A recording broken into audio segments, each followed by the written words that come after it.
Wow. Well, You know what I do when I pee? Do you do this? Do you relate to this? So, probably not. I don't know why I feel like I want to save as much time as possible and like cut corners on time.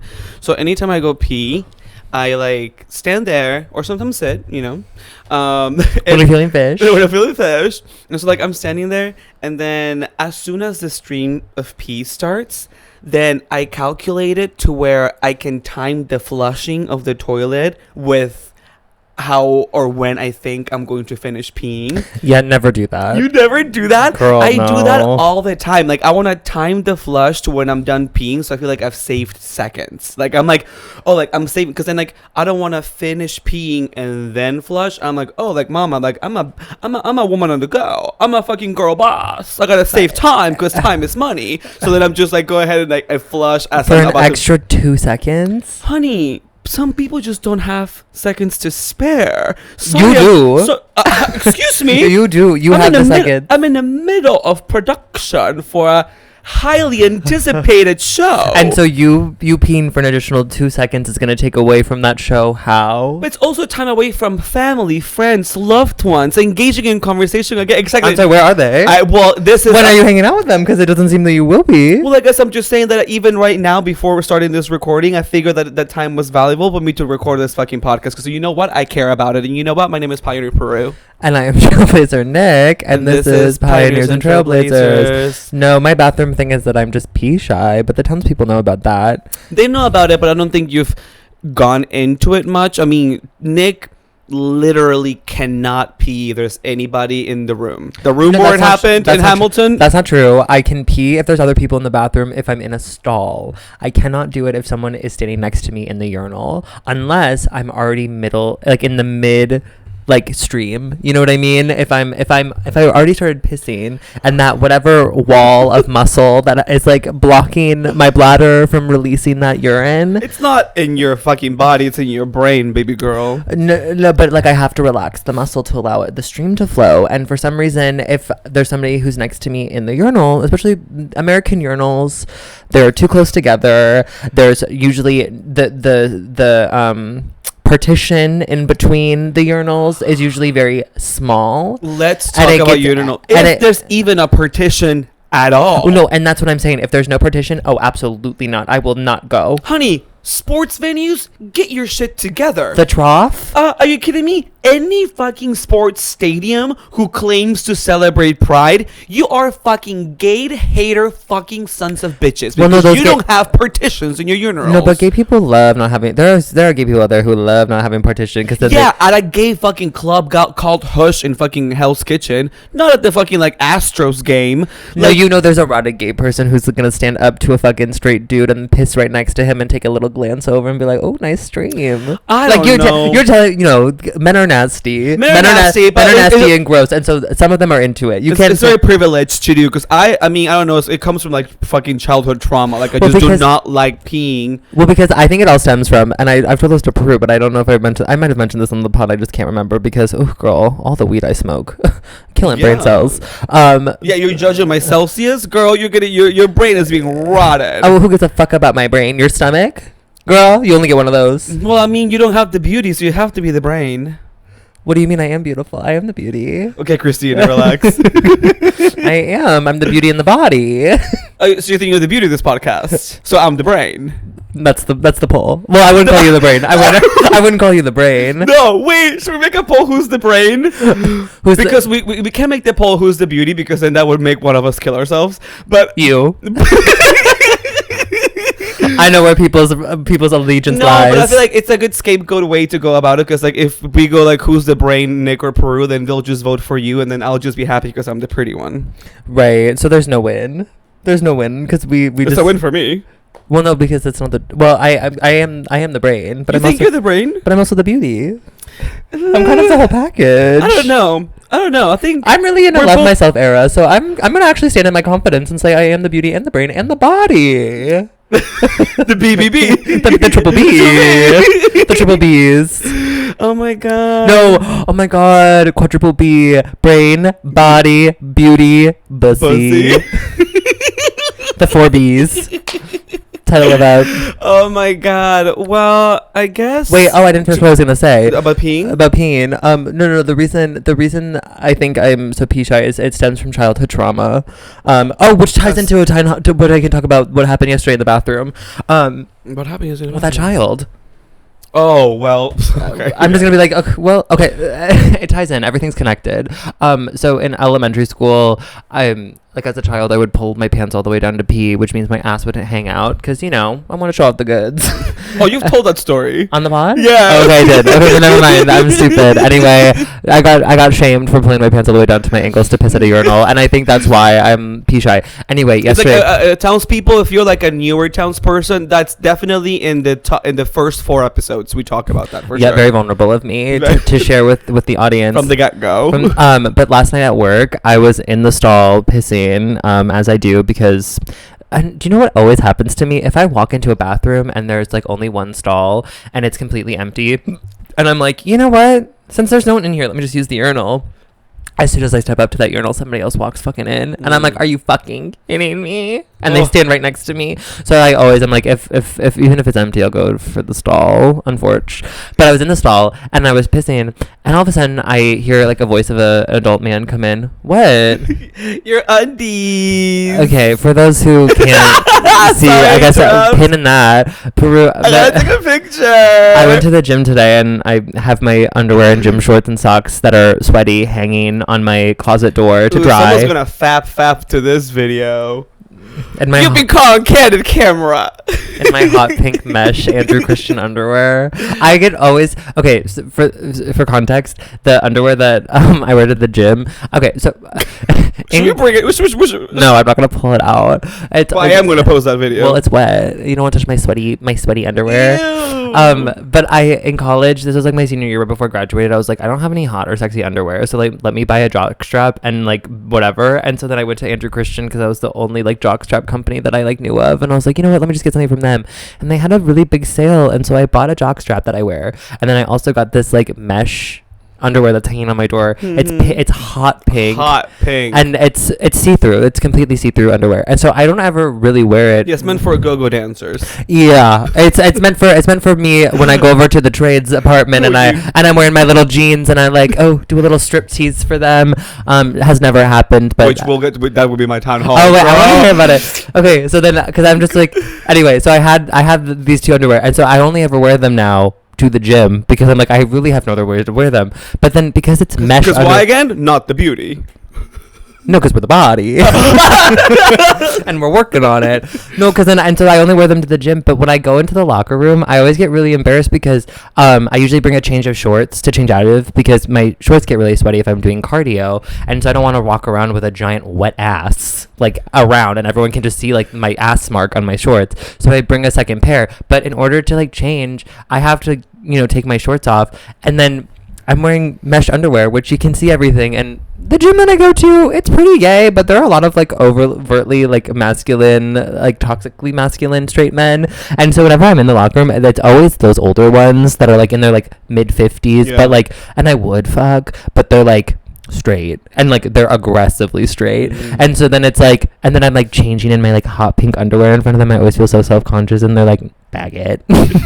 But I would imagine someone like you who's pee shy would go into the stall to change, No, because we're the body, we gotta show it off.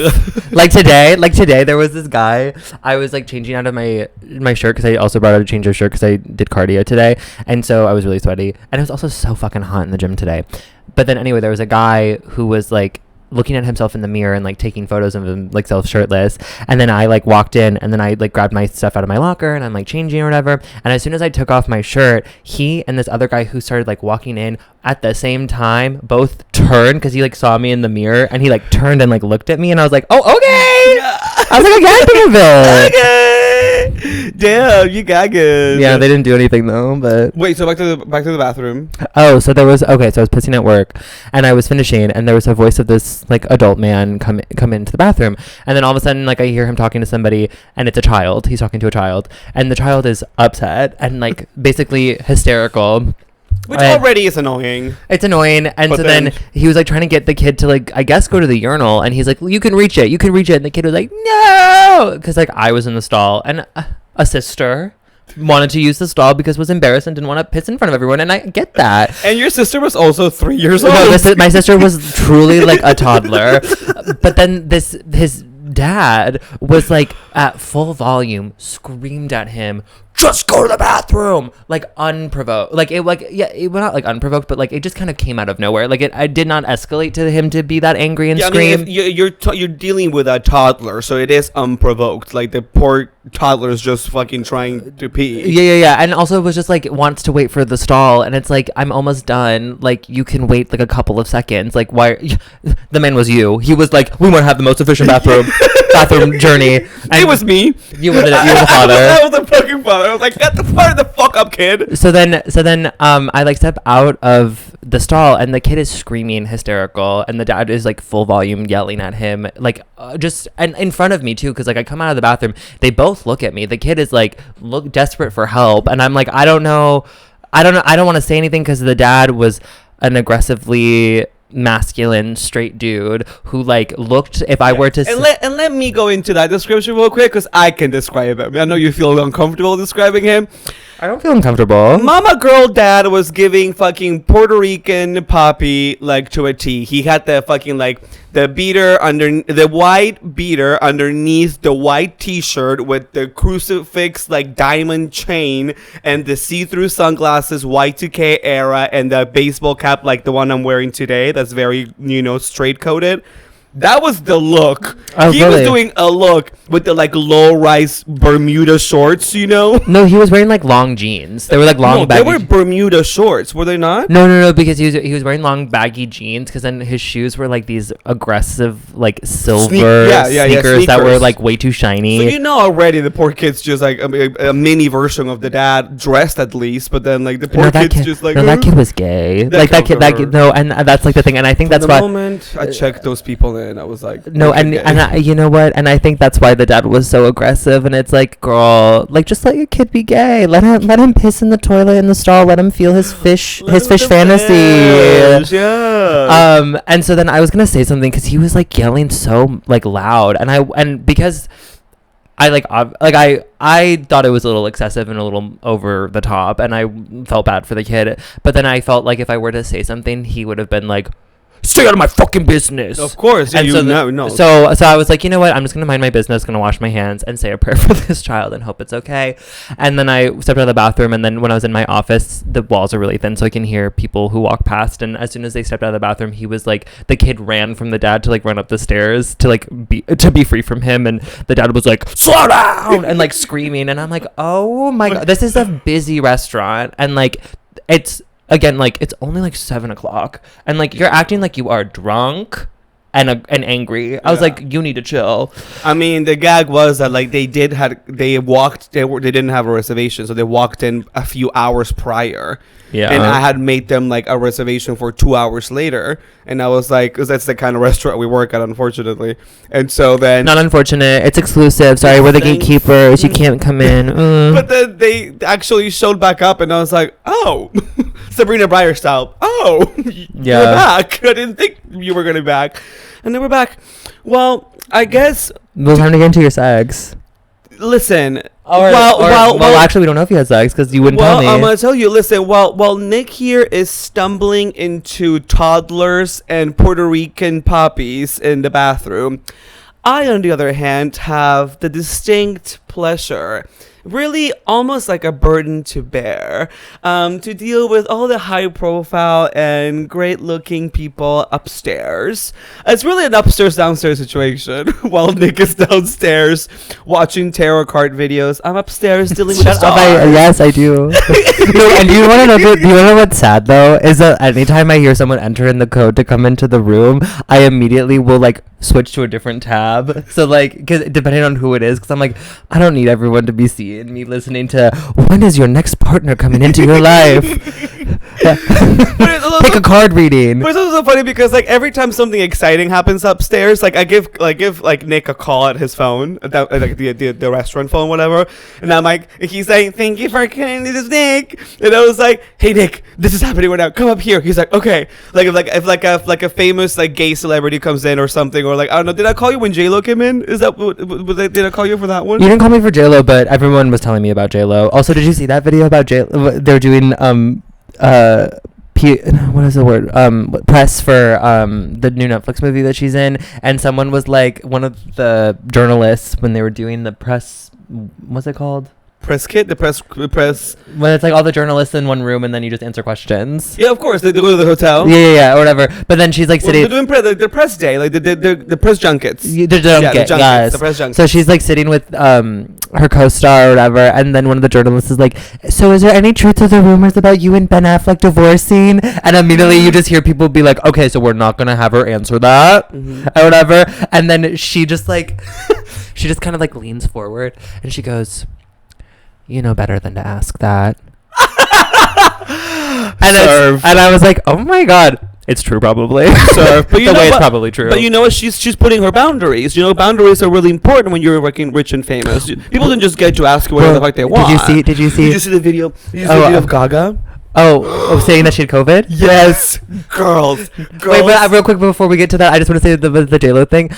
There was also like, there's been news articles, I don't know if you've seen, where it says like Ben Affleck has like admitted that like his 2-year like relationship with J-Lo was a result of like a mental like break or something. Like he like admitted that he was just like, yeah, like when did he admit this? I have to find the article and I have to show it to you. It's like the New York Post or whatever, so it's like not the most reliable. No, of course, yeah. But like it is just funny to read, being like, oh, it's like the Inquirer. No, he was like, I was just like really manic and just like, and now like got married and now I just like need to get out of it. And I'm like, relatable.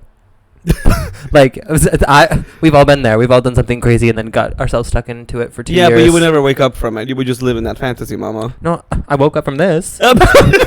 Diva. Well, the Gaga thing is kind of crazy because like one, I think it's really okay. So for those who are not aware, Lady Gaga recently was doing her press for the Chromatica Ball, and this guy asked her, you know, what is something that you nobody knows about the tour, and then she goes, like without even, you know, typically when somebody asks that question to a celebrity, the celebrity is always like, let's see.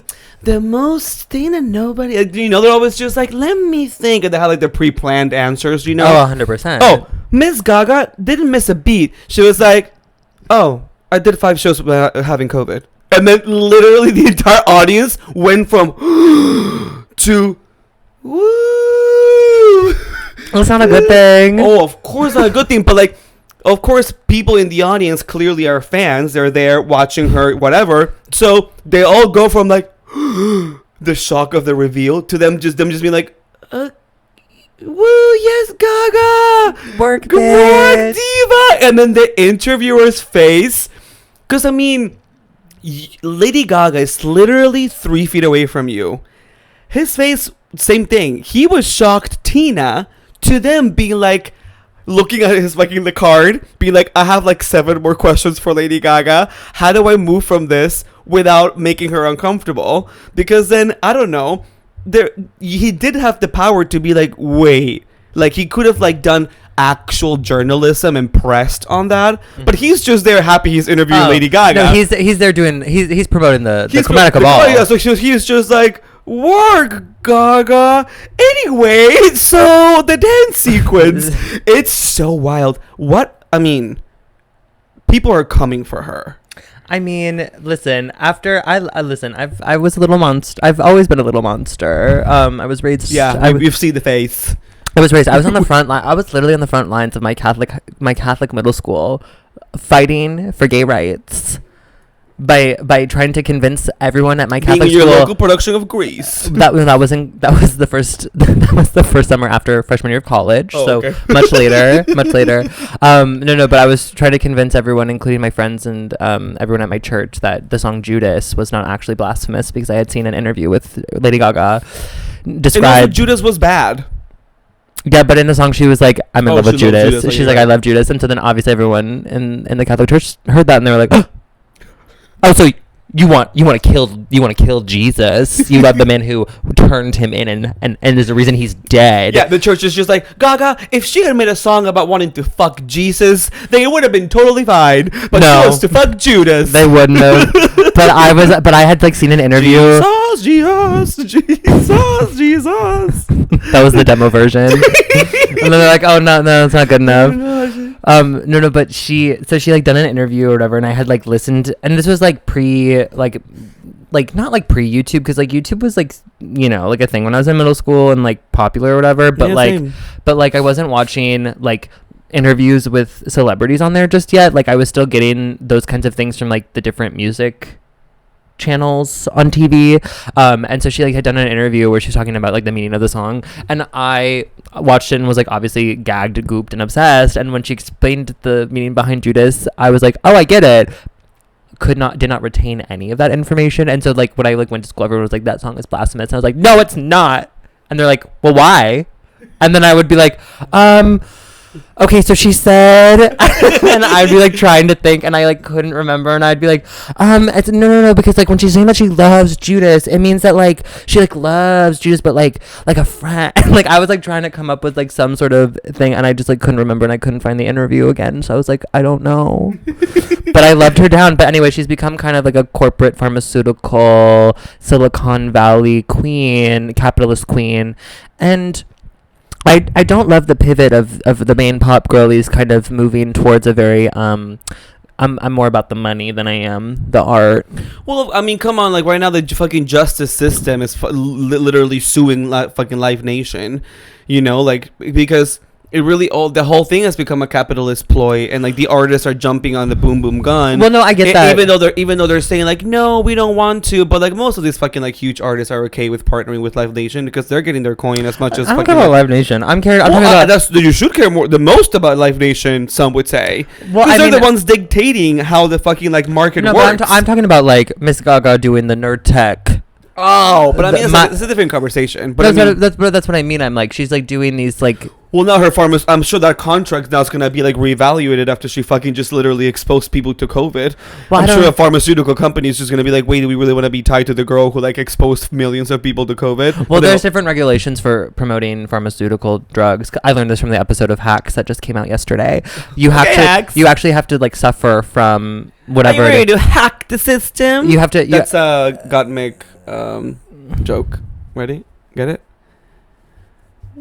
Isn't it? She says, are you ready to crash the system? And I'm making a joke being like, are you ready to hack the system? Because you mentioned hacks. See, it's called writing on the spot. Nick, take note. Oh, no, trust and believe we're taking notes on what not to do. No, thank you. Actually, it's so important.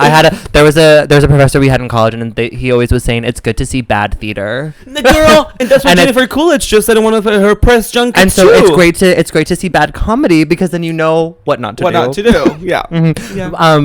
What was I saying? I lost my train of thought. The pharmaceutical rules. To promote pharmaceutical drugs, you actually have to suffer from the actual thing, whatever ailment that is. The drug is supposed to yeah. So Lady Gaga suffers from migraines, I guess. Yeah. But I'm just like, again, I'm like, you're Lady Gaga. Like I yes, maybe I don't understand the inner workings of what's going on and like her business and everything at this stage in her career, but I'm like, did you really need that nerd tech check, or could you do something else? You know what I mean? Because like the pharmaceuticals industry in and of itself, a different conversation to be had. Yeah. But it is just like for her starting her career as the fuck the system, fuck the man.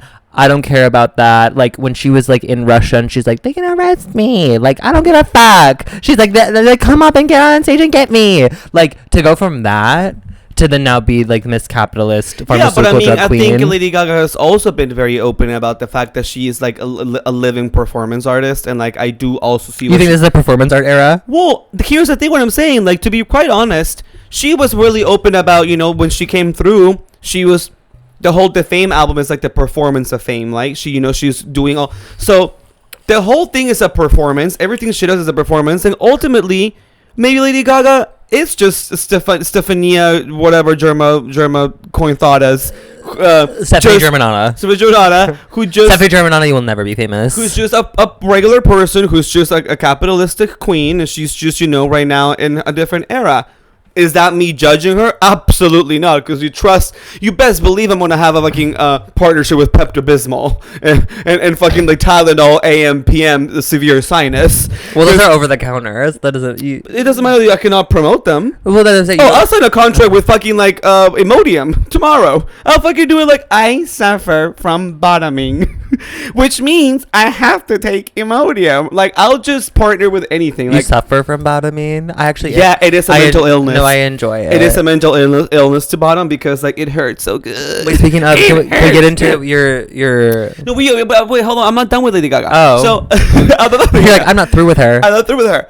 I just want to say that I haven't experienced so many different emotions from like just watching like a clip like that, and like did I find it extremely relatable? Actually, yes, because you would do it. Well, maybe, but no, you would. Yeah, but the thing is, you like, would. but also the craziness of like her just openly admitting that, so like without thinking of the repercussions it was gonna have. If you were Gaga in this situation and I was the interviewer, it would go down so differently. I'd be grilling your ass. I'd be like, wait, so tell us about that. Yeah, but then like the audience is usually like, oh, they're being funny, they're being sisters, you know. Like, oh no, I'm trying to get you. I'm trying to get you to say something that's gonna destroy your and I'm career. just like, LOL. But it is New York Times the next day. Yeah. It's like the front page, and I'm like, oh, we got her. Yeah. So like, I don't know. I mean, actually, would be interesting to hear what people think about Miss Gaga. I mean, I guess little COVID monsters, some would call them now. Tunnel of Ebb, little COVID monsters, because like this is crazy. Like the pandemic really we're just kind of like facing out of it, and not even really. So like that people make fun of the pandemic days already. Yeah, of course. Like we've all become desensitized to it already. But to admit that like you literally like, exposed a lot of people to something that didn't even have a cure during a certain point of time. Like when she was touring in 2022. I think it was like 2 years ago, 2021, 2022. So it's kind of crazy. So I don't know. Like I was reading some of the comments. Because I think you were like, it was still in the era where you were like required to be masked to go to the event. And so like and even during the interview, she's just like, yeah. So I told everyone on my team. Well, and of course, everyone on your team is just like, bitch, we gotta work. Like I'm not about to fucking just not do this. And all the audience members that were exposed to it, like all of that, it's kind of wild. This just happened yesterday, I saw someone that I'm mutuals with on Twitter, like, quoted the video, and was like, I literally got COVID 2 days after seeing her concert. Gaga noticed me ×2. And I was like, funny. But anyway, okay, enough about Gaga. Okay. Let's talk. Let's make another turn. Real quick. I was gonna make a segue, but then I was like, how do I make it work? I was gonna tie it in because I was gonna say my parents never let me listen to "Love Game" by Lady Gaga whenever it was on the radio, because she would always say, "I want to take a ride on your disco stick." Yeah. And I was like, what does that mean? And my parents were like, we don't know. And I was like, oh, weird. So let's hear about you riding on a disco stick. That's so funny because now when I go home and see my mom and like I'm driving in her car, I always like sync my music, and sometimes she likes my music, but lately, like I've been listening to like Spanish music too, and Kali Uchis, love you, Miss Kali Uchis. I hope she's a townsperson. But she's like, sends a cease and desist. Yeah, please stop talking about me. Please don't mention my name. But her song Telepatia, she talks about like Tilapia. The lyric goes, who would have thought that you could make love via telepathy? That's the chorus. That's what she sings in Spanish. And so when I was like obsessed with the song, I would play with my mom, and my mom like would just sit there and like literally like Kali just go like, and my mom's just like, is she talking about it? I was like, yeah. She's talking about fucking in her mind. She's talking about fingering her puss, thinking about a man fucking her across the world. She's a sapiosexual. But like lately, like sometimes like I'm listening to like other like more like R&B or like heavier stuff, and she goes like, can you please just go back to listening to that lady who thinks about fucking telepathically? And I was like, perfect. Thought you would never ask. That's how it is whenever I'm home and I play Azalea Banks in my mom's car when I'm with her. She's like, can you play something else, please? She's like, she's so angry. And I'm like, oh, okay. Like, I was in a chair on the Uptown A. And she's like, oh my god. Yeah, no, I'm like listening to Fuck Up the Fun, and the whole time she's like, Fuck Up the Fun. And it's like. Which, by the way, some townspeople might have a polarizing opinion about Miss Azealia Banks and you consuming her fucking songs too. She was like one of my top 5 artists last year on Spotify. And townspeople, come for her. Listen. You can separate the art from the artist. No.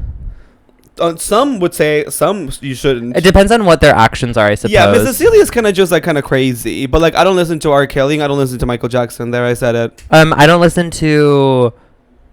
It's actually a lot of just like movies I don't watch because of the directors. Like I don't watch Woody Allen movies. I will say I do have one guilty pleasure, Woody Allen, the only one. Miss Blue Jasmine. Blue Jasmine's a really good movie. Girl, because it's a waste to not acknowledge the fucking masterwork. Because I watched a lot of his stuff in high school, and I really liked it. And then when I like got to college, that's when I like learned about all of the stuff that like went on in his personal life. Because I guess I just didn't care enough to like look it up beforehand. Yeah. And so then I was like, oh no. And then I watched the HBO like docuseries that Mia Farrow did, and I was like, oh, actually, you know what? It's over for him. Girl, after fucking watching Finding Neverland, my life changed. I haven't seen that yet. Girl, well, once you watch it, get ready to just be like, actually. Well, the thing is like, Michael was never like charged.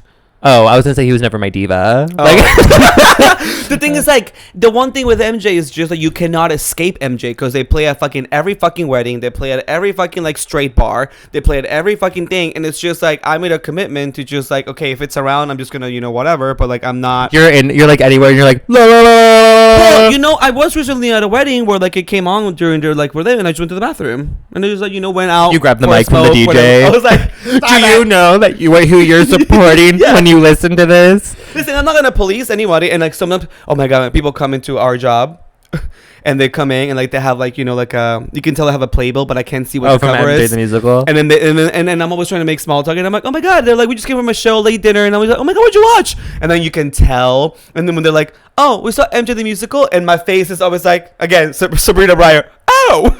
Well, did you see that they're making like a biopic about him now? Yes. And like it's been cast and everything. Yes. And Miss Oprah Winfrey will let the way as a the most powerful fucking woman on earth who happens to be a black woman. She shook the waves with doing the post conversation from Finding Neverland and interviewing the victims, and as a very powerful black woman to actually speak to the black community who have been. And listen, I'm gonna say this generally speaking. Don't come for me. Oh God. I know. I'm just saying. A part of the black community. It is very much like I guess in defense of Michael Jackson or uphold the trailblazing that he has done, which I guess in and of itself, like I completely give him that, very historic, it's him and Miss Katy Perry with the most number ones in one album, which is crazy. He's about to make a comeback. I know, but His Teenage Dream is going to be called Adult Dream. When Teenage Dream came out, when that song was on the radio, what year was that? That was 2010, 2011. So I was like 12. I was like 5th grade or 6th grade. Yeah, when I remember I like didn't necessarily know what the song, like I kind of knew that the song was like about something like a little bit more like adult, but like I didn't understand really. And then there was like a day, it was like over the summer, and like I was with my mom and one of her friends, and my mom's friend was like talking, and she's like, well, that song Teenage Dream, she's like, the girls, and at the time like my mom's friend had daughters who were my younger sister's age. She's like 4 years younger than me, so they were like all in elementary school, and she's like, the girls won't stop singing that song, but it's so inappropriate. And my mom was like, oh wait, what's the song about? And then my mom's friend was like, sweetie, can you plug your ears really quick? And I was like, oh, okay, fully pretended, because I was like, what is she gonna say? And she's like, it's about them having sex.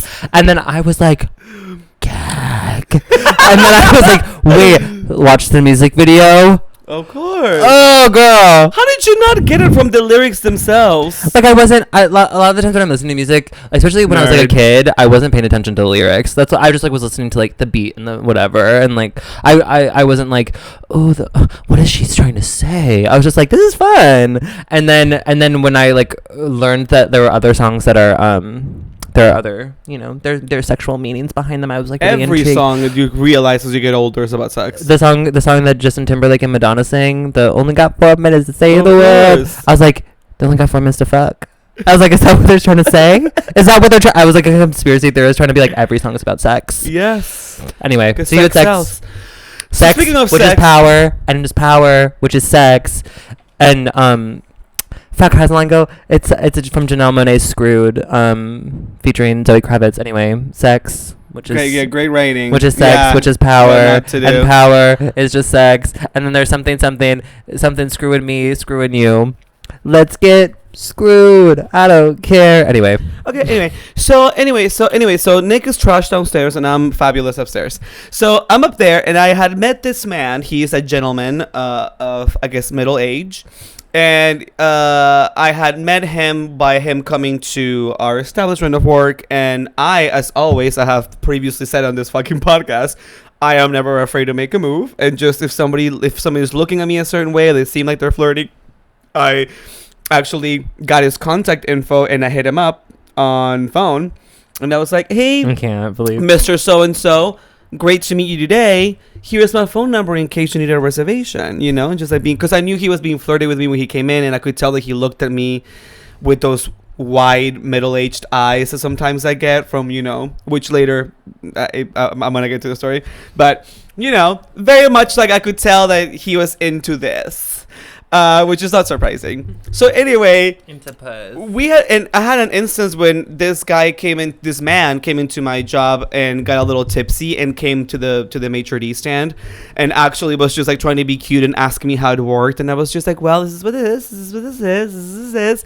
And then we like went into like hug, but like I was gonna go in for like a side hug and he like kind of went in for like a cheek kiss and then he just kissed me at the door. That's this guy? That's this guy. Oh, okay. And I was like, oh my god, and he got red. He was like, oh my god, and I was like, wait, stop. So then randomly one time he texts me like at 1 a.m. He's just like, hey, you know, like things turned sexual really quickly and I was into it. Now I came to find out, we know what this person does. I'm not gonna reveal too much, but they are wealthy and they, you know, have like, you know, like bi-coastal home situation. Love. And they also have a partner, which I found out by Googling this person who is Googleable. And this person's on the board of a very, very well-known cultural establishment in New York City. He's on the board. Oh. Okay. Space for cuts. Yeah. How big is the board? Oh, the board is like 10 people. Oh, okay, I got it. Yeah. And you know, which comes later into play. But anyway, so I'm all about living my fantasy, you know, like of like, you know, being taken care of. You know, I've been sugar babied once or twice before. But the one thing that was never really clear is like if him and his partner were open, because he would never talk about his partner. I just found out about the partner first online. And then he would mention being in and out of town or whatever. So then cut to, this has actually been going on for a few months because we never fully engaged in anything until 2 days ago, which I'm going to get to. I promise I'm going to try to make this quick. So yeah, make it fast. But it's a good story. So cut to, we have been talking sexually and he had very much from the get-go asked, like, implied that he likes young pussy and like that kind of thing, and I was like, yeah. So you know, like I was giving him, you know, like my best, you know, like young pussy vibe pick, and then, but the thing is, and you're like, you see a wrinkle, and you're like, fuck, I gotta face tune that. No, and mind you, by the way, anyone who's been privileged enough to receive a fucking whole picture of me or a fucking like butt picture of me, you can attest that I do not retouch, and second, it's good. It's pretty. It's You're pretty. Like, I don't retouch. I just heavily filter. It's pretty. No, there's no filters. Lighting is really important to me. You know, like I like having good light, but I've never retouched. And by the way, I may not have like the firmest ass. You know, like I mean, and listen, people have seen me in my pictures or whatever, but I have a great hole and a pretty ass. So you're saying you have a flabby ass but a good hole? But it's good. It's good. Whatever. Flabby ass good hole. Title about. But at the same time, like, that's just my body. And if you want to fucking body shame me, you were just talking about being confident and being in your body era. Just because I don't have, like, a hard ass. No, that's just more evidence that I'm the body. You're just the body, but I'm the fucking beauty and brain. Yeah, Milo is good. Well, I thought we already established that I'm the brain. So I'm just the beauty? Anyway. No. I'm all for. You're all for. Shut up. No, Nick, let's fucking have one thing boom clear. If there's anyone between the two of us that's the pussy, it's me. Well, yeah, because you're having more sex than I am. But not just that, but, the quality of men that I have sex with. You don't know what my hole's like. You've never seen. You don't know what she's working with. Well, I guess I could ask someone. You could! Mm-hmm. And I'm sure he would give rave reviews. Interesting. Actually, no, he'd probably say something like really snarky and mean. Yeah, just to make me feel better. And then also to just shit on me. Because he knows it would get back to me. Anyway, okay, so that's an inside thing. So then cut to, we were having texting and I was trying, and then, I was sending him pics, but he would never send me a nude. And I would be like, please, daddy, send me a big cock. So you sent him full hole, but he didn't send anything in return? Yeah, but I don't care. My body's hot. I was like, I don't care. I'm only going to send something if I know I'm going to get something in return. No, because then I wanted to get him horned up too. And then when I was getting him horned up, he was like, when are you free? I'm traveling back and forth from California to here. Like, when am I gonna see you? Like, I want to try that young pussy. He was like, and then he was like, yeah, I clearly was really into like me being young, and I was just 25-year-old pussy. And I was like, yeah. And he was once he did he ask to see your ID? No, but when you show up? No, but I will say there was one not questionable thing that he said, and this is not me trying to be funny. This is something that he actually said. So please don't be stupid. But at one point during our text conversation, especially the ones when we resumed just recently, he did ask in a very interesting way. He was like, "You're old enough, right?" And I was like, yeah. And mind you, it was very interestingly coded. I was like, I know that you like younger guys, clearly. But the way you're phrasing things is just like, I already told you, and like, we don't have to keep bringing it up. Like, I'll play the part, just don't... Was that him trying to role play, or was that him trying to like genuinely ask? Because if he's not genuinely ask, but I think he was just trying to like be, you're old, Yeah, he was like role play that idea. Yeah. Because I mean, obviously, barely. Like, listen, like, do I look young? Yes, but I don't look 18, but I do look 21.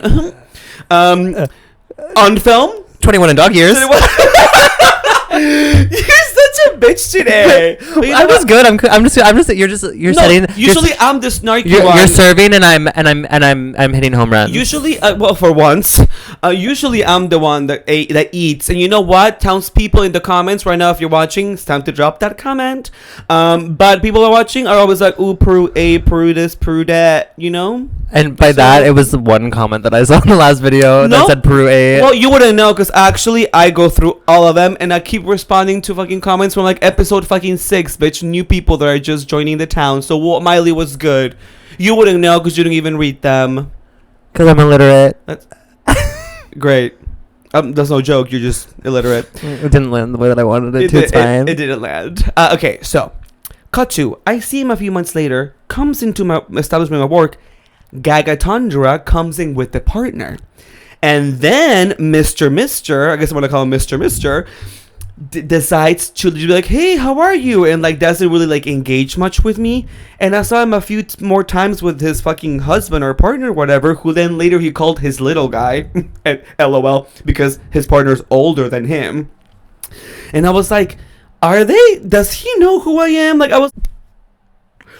Cut. I was like, hi, Mr. Good to see you again. And then he was like, hey, how are you? But then like wasn't like engaging, because sometimes with those people that have partners, whatever, you talk openly, or they introduce you to the partner, but he never introduced his partner. He just like walked right by, and I was like, okay.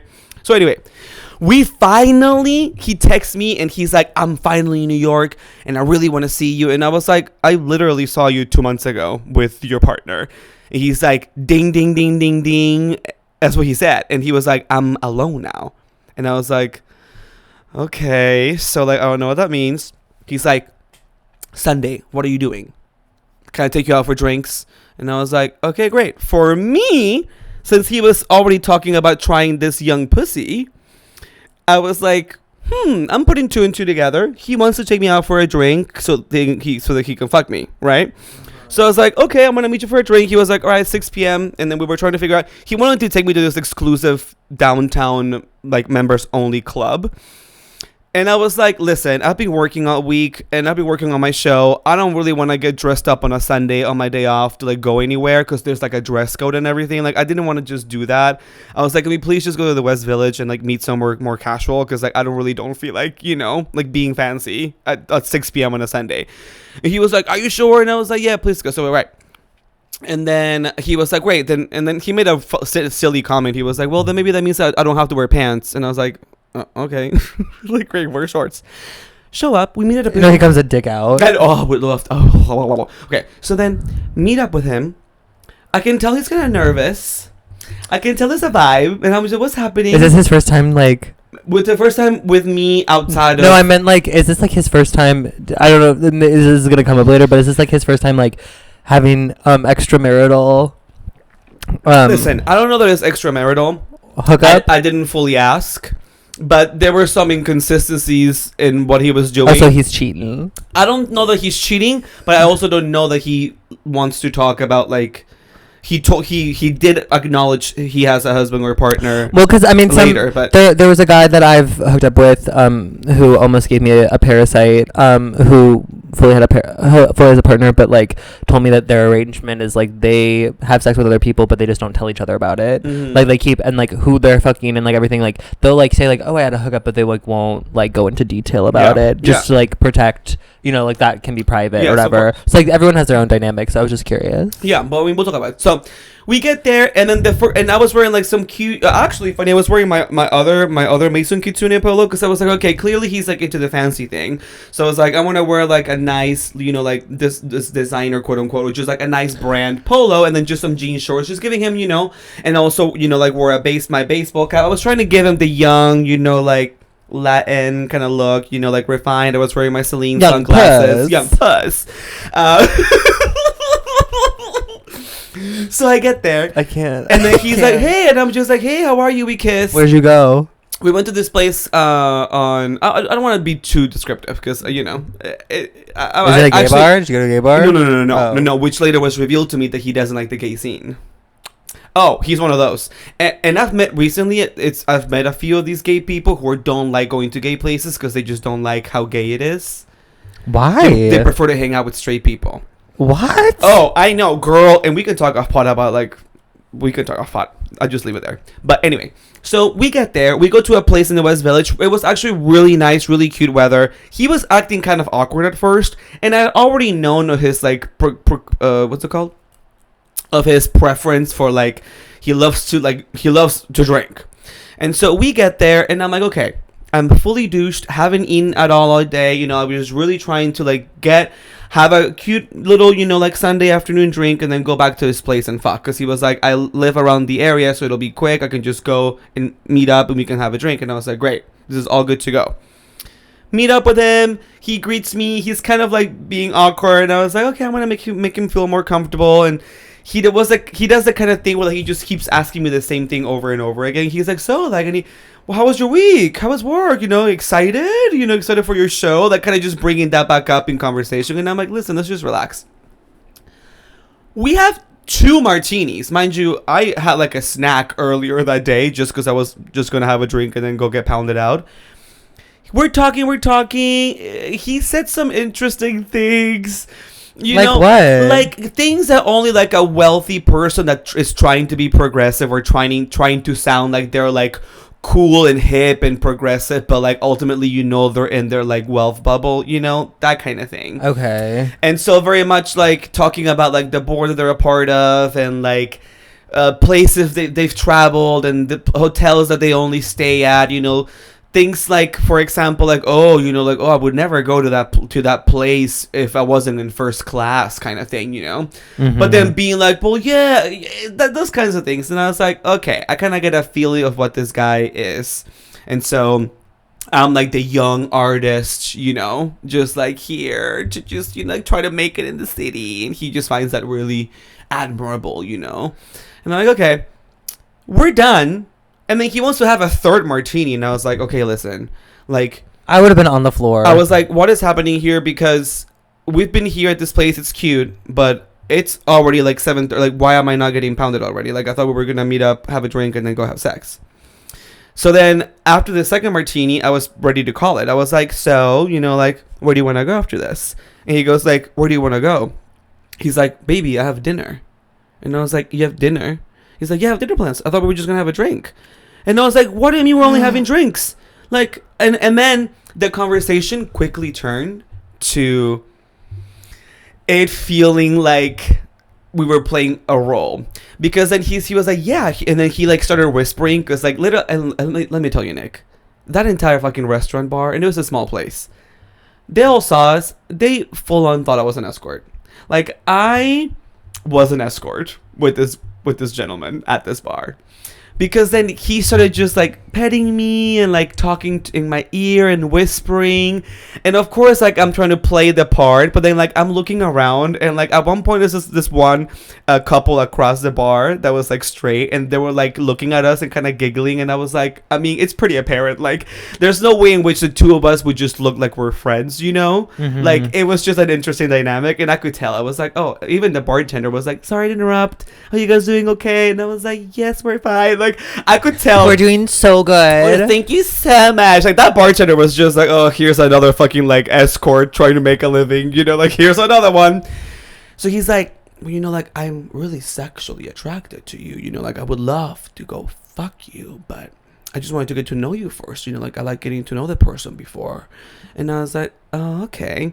And so then I was like, okay, fuck it, so I guess I'm just gonna make him horny before he goes. So I was just like, well, I was like, do you want to go to the bathroom so I can just like blow you for a little bit before you go to dinner? You did not. And he was like, he got his eyes, they literally were just like, oh, like I could tell that I'm feeling a fantasy for this guy. Did you go blow him in the bathroom? No. No. Oh my god. No. But I could tell that I said that, and then like I was rubbing his thigh, and then I was like, oh, if I want to play this fucking gig, if I'm gonna play this role of just like young escort or young fucking puss, I'm gonna play. So then we both doubled down.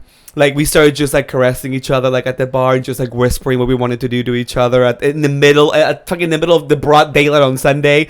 Like, I was like, I'm playing it in, and then he was like, he like got really excited. He was like, you can't do this to me before dinner. And I was like, well, sorry, daddy, like I thought we were gonna go fuck, you know, after this, like my hole is ready for you. And he goes like, is your hole smooth? And I was like, so smooth. And he's like, I can't do this right now. And I was like, ah! So then I would have been like, no, mine's hairy. And he's like, actually, okay, we're good, I'm gonna go to dinner, have a good night. Okay, good night. So then he goes, when are you free tomorrow? And I was like, well, I'm rehearsing for my show, but then like I should be free after. He was like, why? He's like, because I'm getting us a hotel. And I was like, getting us a hotel? Oh, you can't fuck at the apartment? Like, don't you have a home? He's like, yeah, but like we can't go there. And I was like, oh, why can't you go there? I don't know. His man's home? But then he was like, I'm gonna look at a hotel right now. Literally starts booking the hotel. He's like, where do you want to go? And I was like, and then it was like, wait, I think now I am an escort. I was like, wait, is he going to ask me what my fee is? I was like, what's happening? And then I was like, I don't know, you pick. So I go to the bathroom. You're like, and that'll be $500. Yes. I honestly thought about it when I was like, okay, no, this comes up later though. Okay, so cut to the day after. He books the hotel. This is after we rehearsed together, right? This is Monday. This is Monday. After I so generously went and rehearsed with my sister for her show. So, and sorry, this story, I mean, it's a good story. So, Monday, I had to get ready again. I was like, here's another day of not eating because I want to make sure I'm good for him. And like, once he told me he was gonna book a hotel, I was kind of like tired, but I was like, I have to make this happen. Especially when at fucking like 11 a.m. or noon, he sends me a text of a video of the hotel room where he's at. Wow. He's like, just booked it. Like a nice hotel? With a view. Yeah. Well, I'll tell you about it. But like, if anyone who's seen J-Lo's Hustlers, there is a scene that takes place at this hotel, and it's that hotel. But that's all I'm gonna say. So anyone I'm trying to remember. I'm like, Hustlers. What scene are they in a hotel? I don't even remember. Towards the end, when they're like doing scams outside of these guys' homes, and they start doing them at hotels. Oh, and they bring the guys back to the hotel? Yeah. So it's not. And by the way, it was so funny because he was talking about only staying at certain hotels, but I guess he just got this hotel. Meanwhile, I'm judging it. What neighborhood? I was like in Meatpacking. Yeah. Oh, okay. And I was like, okay, like. Did you see Aria? Well, no. But he sent me a video from the hotel. And I was like, oh, he got this suite at the hotel. And I was like, oh, he's not fucking around. Like he was like, okay. He was like, I got your name down. The hotel is ready. Like, let me know when you're here. Like, I'll leave my place whenever you're heading over, and I'll meet you at the hotel. He's like, what do you prefer, like, alcohol wise? And I gave him like the brand of vodka that I preferred, and he was like, it'll be ready for you waiting when you get there, you know, just make sure you get ice, and you know, like, let me know when you're ready, you know, there'll be a robe waiting for you, like all this shit. And I was just like, oh my god, like what's happening? Because then by this point I hadn't seen this guy's naked body at all. He's a good looking man, don't get me wrong, you've seen him. I mean, he's good looking, especially for like a middle-aged man. Like I would. He's like suited up. I mean, with the treatment that you're getting, I'm like, does he pass my number along, baby? Girl, I'm like, okay. And also, mind you, I didn't bring a full change of clothes because I was carrying so many things that I ended up just showing up to the fucking hotel. I didn't look bad, but I definitely looked like an like.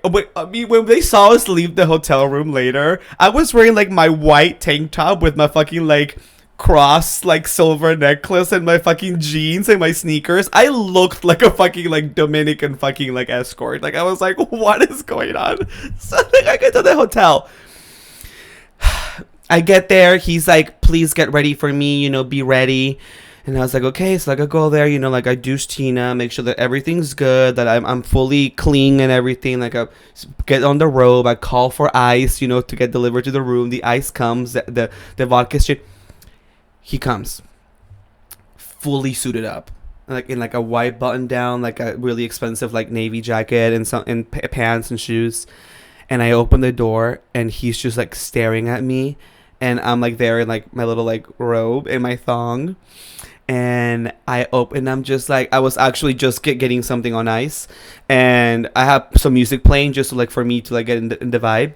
And he comes in and I'm like, hey, how was your day? He goes like this, shh. And I'm like, so then he comes towards me, like makes out with me, opens that bottle of vodka, grabs like 4 thick ice cubes, throws them in a glass, pours himself like a fucking double vodka need, and then just goes and sits on the like the living room space, like in the office space of the suite by the window. He sits down, and then just like in a music video, just grabs his like fucking like glass with his vodka in it, and then just spreads his legs, and he just like sits there like this. Oh my god! And I'm like, all right, time to eat. Time to eat. Wait, was it good? The dick was average. Because, you know, like, it wasn't like, thankfully wasn't like an ugly dick, because I was scared. I was like, listen, if it's doing all this buildup and I haven't seen the dick, I was scared. I was like, Nick, what if it's a micro penis? What if it's just ugly? What if it's just, you know? Thankfully, it was just a very serviceable, normal dick. It wasn't like big at all, but it was pretty. And what's the body giving? Body was good. Body was, you know, like he used to work out in his 20s and 30s, and now he has just the remnants of, you know, like a good physique. Okay. And it was great. We did not talk for like 30 minutes.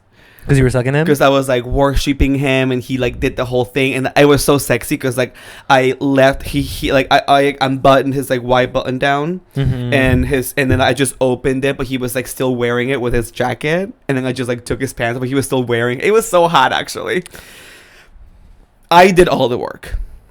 All the work. He just and then it was one of those moments where like he was about to come really quick and like had to stop. And of course, you know, when you're dealing with these kinds of guys, you're just like, it's okay, you know, don't worry about it. He was like, just give me 5 minutes, you know, like he was like trying to hold in the cum. And then we got back, and then like he wanted me to ride him, and I was like showing off, and like I really spent most of my time riding him on top, and then he like flipped me over when he was finally like ready to go. But it was good, and I feel like I gave him the fantasy that he wanted. Like he wanted me to do the tricks and tips and make him feel special and make him feel like he was, you know, this like powerful daddy, you know, like he was like, "Are you good?" You know, like he was like, "I just want to make sure I'm not hurting you." And I was in my head, I was just like, "You're not hurting me." I was like, "You're like chill, babe, chill." But of course, I'm still giving the ooh ah fantasy, and I'm just like ooh ah, you know, just making sure like he feels like, you know, like woo ah woo ah.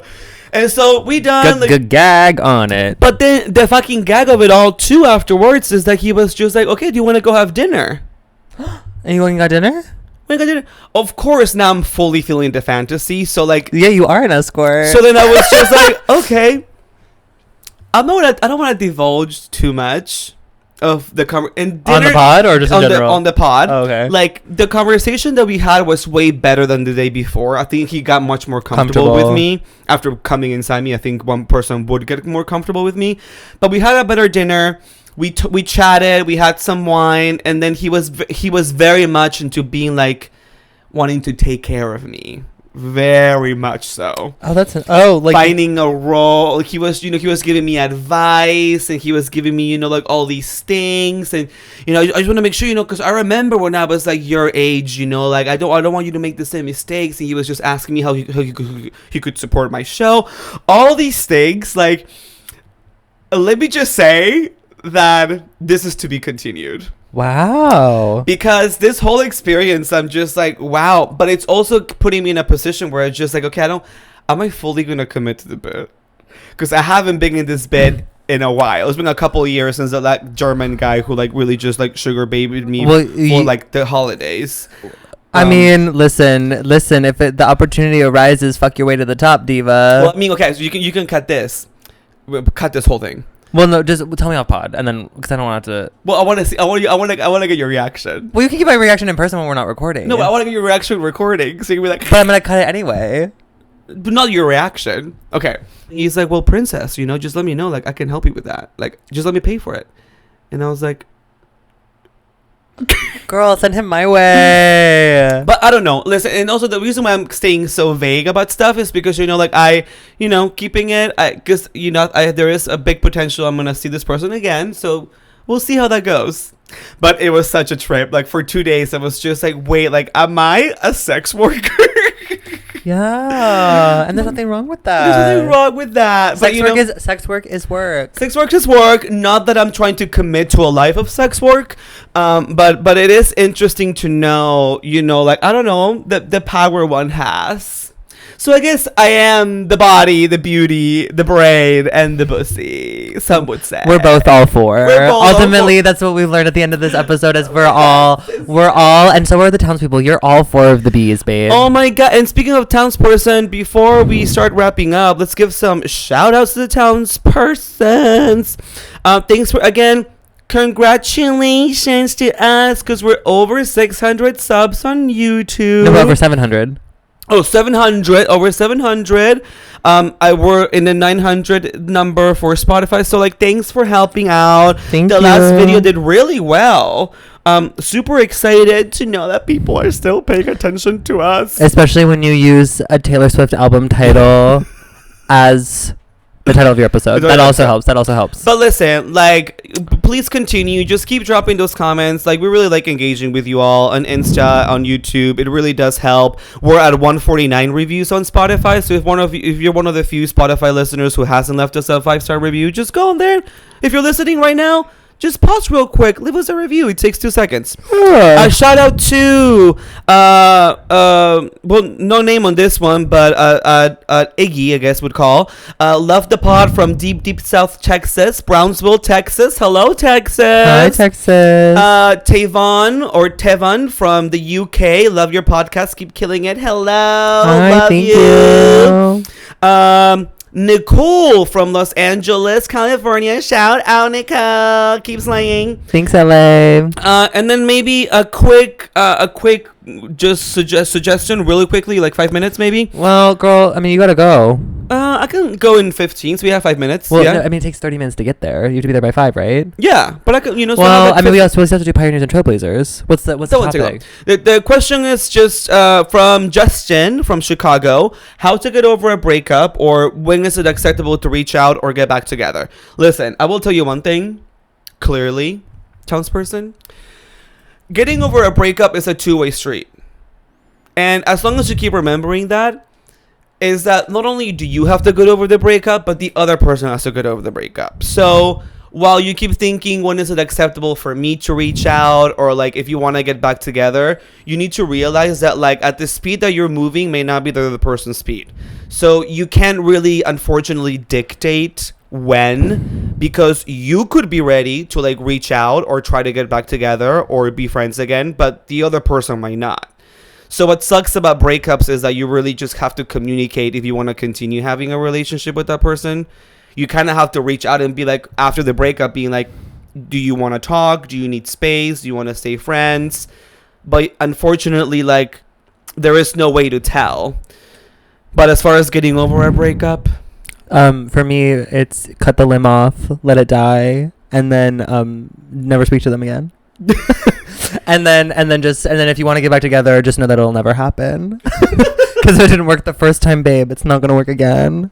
Yeah, and again, even if you want, that's me being joking, but like that's me joking, but real. But honestly, like I feel like I've gotten over guys the fastest when like I just like kind of stop talking to them altogether for a period of time, and then like I do like usually will run into them, and then like and usually it's big and emotional, and I will like sob afterwards, but I'll never do that in front of them. But like it'll be deeply heartbreaking. But then I think time is the healer of all wounds ultimately. So it just requires space, time, and then ultimately communication. Yeah, but then don't forget, really ultimately, is that you need the time to get over the breakup. You need the time to assess if you want to get back together or not.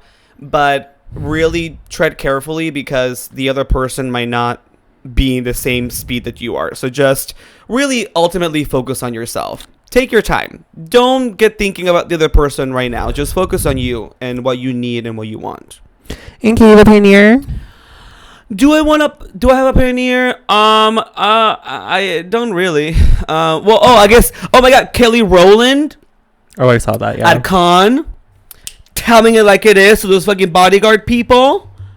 Did you see how they treated her? I did. Yeah. Girl, pop off, Kelly Rowland. You tell them you are not a child. You tell them. And she looked gorgeous. And she looked incredible. And the blonde and the red, she looks incredible. And you stay, because the security guards at the Con, when I'm there, they're going to have to grab me because I wasn't even invited. Well, no, you're going to be into that. You're going to be like, oh, you're touching my butt. The entire Con security department. If it's like a big muscly bodyguard, you're going to immediately grab the dick. Yeah. You're going to be like, oh my God, stop holding. Waste time. You're abusing me. Yeah. My trailblazer for the week is going to be Claro's new song, Sexy to Someone. It came out yesterday. And Miss Claro, she is one of my white girls. She is one of your white girls. Her and Lord, they're those two, the two of them together. I love them down. Miss Claro is stepping on Joni Mitchell's neck just a little bit. We love. Yeah. We love. Please continue supporting us. We're reaching the milestone that we keep talking about, but we cannot reach it without your help. Go review maybe old videos that you never watched or haven't dropped a comment on, or just suggest it to a friend. Send a link to a friend of a reel or a video on Instagram that you really like. Just whatever you can do to support us, and keep dropping your DMs on Nick's account or mine account. And minus. If any of our listeners are any way in the ssame financial situation as Mr. Please hit my line, because I'm looking to enter that lifestyle. So you can follow us at Pioneers and Trailblazers on Instagram, YouTube, and TikTok, and you can follow Peru at Hey Peru on Instagram, TikTok, and then at Hey Peru _ on Twitter. You can follow me at Nicholas.Rose on Instagram, ClownfaceBinch on TikTok, and ClownfaceBitch on Twitter. Oh yeah, and also lastly, if you're listening to this on Apple Podcasts, or Apple Podcasts is like a ghost town. If you listen to this on Apple, drop it. We have like 35 reviews on Apple Podcasts. Can you believe it? And like 10 comments or whatever. I'm like, if you're an Apple Podcaster right now, stop this, leave us a review, leave us a little comment, because we need those numbers there. Yeah, and Peru show's on Wednesday by the time this episode comes out, so get tickets. Oh my God, yes, if you're in New York. And by the way, actually, if you're a townsperson in New York City and you're on a budget, hit me up on my DM. And also, I'm going to be auctioning by now, probably, so today's Monday, based on this. Yesterday or today, I'll be posting about a giveaway for 2 tickets. So if you're in New York City, let me know. Hit up my DM if you want to be a part of the auctioning. It's going to be there. Go on at Hey Peru. But if you want to come and want a discount code, hit me up. I'll give it to you. Also, you can come to my show. It's happening in 2 days, and I'm so excited. But until next Monday, if I don't see you there, Bye.